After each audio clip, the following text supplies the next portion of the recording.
Hello friends, welcome back to Himalayan stallion academy's body transformation course. और इस particular course में हम बात करेंगे ट्रेनिंग की। आपने हो सकता है कि न्यूट्रिशन का पूरा प्रोग्राम चेक कर लिया हो और आप अब वो देखने के बाद यहाँ पे आए हैं, तो मैं वापस से आपको बता दूं कि जो fitness, body building, body transformation है, ये आपकी एक टू व्हीलर की तरह है जिसके दो व्हील्स होते हैं, nutrition and training. So nutrition aspect को समझने के बाद आपको ट्रेनिंग को समझना बहुत ज़रूरी है। और आज हम शुरुआत कर रहे हैं इसके पहले चैप्टर की, जिसमें हम बात करेंगे why training is important. So let's start, why training is important. जब ट्रेनिंग की बात आती है तो बहुत सारे लोग ये ऐसा सोचते हैं कि training is just for building muscle or to lose body fat. But in reality, training or workout has benefits beyond only dropping body fat. मतलब सिर्फ body fat कम ही नहीं करता और मसल ही बिल्ड नहीं करता, बल्कि ट्रेनिंग आपकी ओवरऑल हेल्थ को इंप्रूव करता है, आपकी जॉइंट की हेल्थ को इंप्रूव करता है, आपके मांसपेशियां यानी कि जो मसल्स हैं जो काम करती रहेंगी, तो आपको एजिंग से भी बचाता है, यानी कि आपकी जो एजिंग का प्रोसेस है उसको डिले करता है, आप ज़्यादा टाइम तक यंग रह सकते हैं। सो बहुत सारी ऐसी प्रोसेस है जो ट्रेनिंग की वजह से आपको बेनिफिट्स मिलते हैं। Let's talk about them. So moving on to the next slide which is benefits. So one by one बात करते हैं। It improves the body composition. Basic चीज़ है, आपका बॉडी का फैट कम करना, मसल बिल्ड करना, सबसे इंपॉर्टेंट रोल यहाँ पे ट्रेनिंग प्ले करती है। It helps you to burn fat. Obviously when you training you burning calories, आपकी स्टोर्ड जो बॉडी में कैलोरीज है यानी कि चर्बी यानी कि फैट, वो बर्न होती है।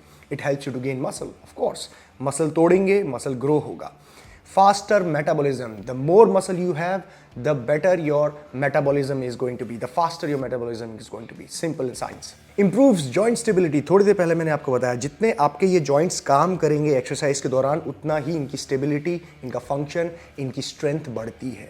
साथ ही साथ इंक्रीजेज प्रोडक्टिविटी, यानी कि आप ज़्यादा प्रोडक्टिव होते हैं। When you're training, you're active, you're focused, concentration आपका ज़्यादा होता है बाकी के रेगुलर कामों में भी। It builds confidence. Of course, if you look good, if you have more muscle mass, if you look lean, six-pack abs, of course, आपका confidence build होता है. You look more confident, you feel more confident. Delays aging, ये तो of course मैंने आपको थोड़ी देर पहले बताया ही. It reduces the risk of many diseases, including heart disease, diabetes, stroke, and cancers, and osteoporosis. अब ये कहने के लिए बहुत बड़ी बातें हैं, लेकिन actually जब आप ट्रेनिंग करते हैं तो आपकी ओवरऑल हेल्थ इंप्रूव होती है, इम्यून सिस्टम स्ट्रांग रहता है और इस तरीके की बीमारियों को होने से आपको बॉडी बचाती है। So it's very important. Now moving on to the next slide, fitness specific goals. अब जब स्पेसिफिक गोल्स की बात आती है, वो भी फिटनेस की, जो आप लोगों का होगा कि भाई मुझे बॉडी ट्रांसफॉर्म करनी है, सिक्स पैक लेके आने हैं, मसल गेन करना है। So one of the biggest reasons for people to not achieve their fitness goals और maximum performance on their sports is due to poor training and guidance. मतलब पता है हमें कि जिम जाना है, वेट उठाना है, everything we have to do, but हमारे पास प्लान नहीं है। मतलब कि कितनी एक्सरसाइजेज मुझे करनी चाहिए एज एन इंडिविजुअल, कितने रेप्स, कितने सेट्स, कौन सी एक्सरसाइजेज करनी चाहिए और कैसे उसको डिज़ाइन करना है। People lack in that. So जब फिटनेस ट्रेनिंग की बात आती है, बॉडी कॉम्पोजिशन चेंज करने की, बॉडी ट्रांसफॉर्मेशन की बात आती है, तो न्यूट्रिशन तो है ही दूसरा व्हील, लेकिन आपका ट्रेनिंग प्लान होना बहुत ही ज़रूरी है। सो यही हम इस पर्टिकुलर कोर्स में लर्न करेंगे। Now moving on to the next slide which is again fitness specific goals के अंदर ही simply paying attention to the correct form, technique of exercises, training structure, rep range and understanding of exercises can create major changes. मतलब आप सिर्फ form की technique ठीक कर लो, मतलब exercise की, उसके साथ साथ आप ट्रेन का स्ट्रक्चर बना लो सही, रेप रेंज सही कर लो, छोटी छोटी सी चीज़ें अगर आप फिक्स कर लो अपने अकॉर्डिंग ना, तो you can see massive changes. चाहे आपका बॉडी ट्रांसफॉर्मेशन करना हो, फैट लूज करना हो, मसल बिल्ड करना हो, स्ट्रेंथ बिल्ड करना हो, कंडीशनिंग हो, तो ये सारी चीज़ें आपकी छोटी छोटी डिटेल्स को चेंज करने से आराम से आपकी अचीव की जा सकती हैं। दूसरी चीज़, ह्यूमन मूवमेंट को समझना, मतलब हमारी बॉडी फंक्शन कैसे कर रही है, कैसे हमारा हाथ आगे पीछे हो रहा है, क्यों हो रहा है, क्या फंक्शन है मसल का। ये जब आप समझने लगते हैं ना, तो बहुत ही आसान हो जाता है ट्रेनिंग को सही तरीके से जिम में करना। So understand this is why training is important. Now what is a good training plan? A good training plan comprises of the right number of exercises, correct rep range, rest and recovery according to the goal of an individual. ठीक है, मतलब ये समझो, हर इंसान का requirement अलग होता है, चाहे न्यूट्रिशन का हो, चाहे ट्रेनिंग का हो। मैं जो एक्सरसाइजेस कर रहा हूँ, जिस तरीके से मैं कर रहा हूँ, जिस rep range में कर रहा हूँ, मे बी वो आपके लिए उतनी आइडियल ना हो।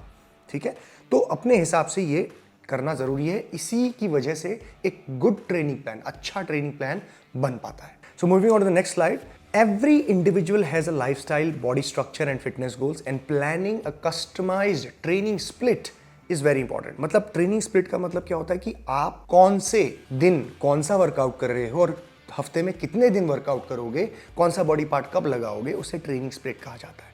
उसकी जानकारी आपको होनी चाहिए, तभी आपका एक best training plan, good training plan आपके लिए बन पाएगा. सो यहाँ पे हमारा पहला चैप्टर खत्म होता है और इसको समझाने का मेरा यही पर्पस था कि let's understand the gravity of training. मतलब कि कितना ज़रूरी है ट्रेनिंग का सही होना. अगर न्यूट्रिशन बहुत अच्छा है आपका, सारी ज्ञान है आपको, ट्रेनिंग का नहीं है, तो आपको वो जो रिजल्ट्स मिल सकते हैं जितने लेवल के, वो लेवल के नहीं मिलेंगे. सो दोनों का एमलगेमेशन, दोनों का साथ चाहिए आपको. ऑलराइट, नेक्स्ट चैप्टर में मूव ऑन करते हैं. Let's go.